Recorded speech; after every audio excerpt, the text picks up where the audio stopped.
Asi přehlíd, nejspíš to byl to Pavlíček. Radek, ano.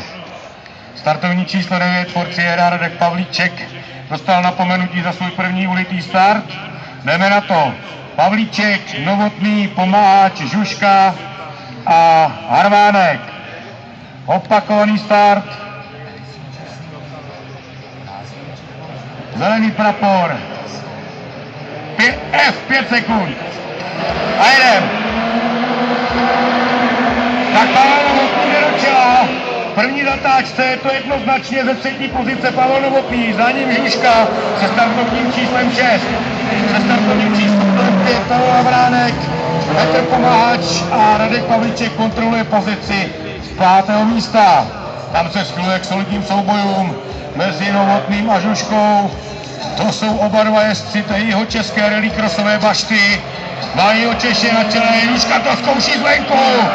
Pavel to drží, tak to je ostrý, to jsme nečekali. Na srdíčku, krásné předjetí.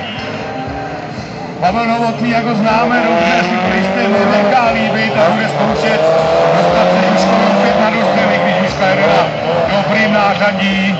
Je tam trochu rozdíl, možná ve výkonu uvidíme, nevíme, ale rozhodně si počíná skvěle.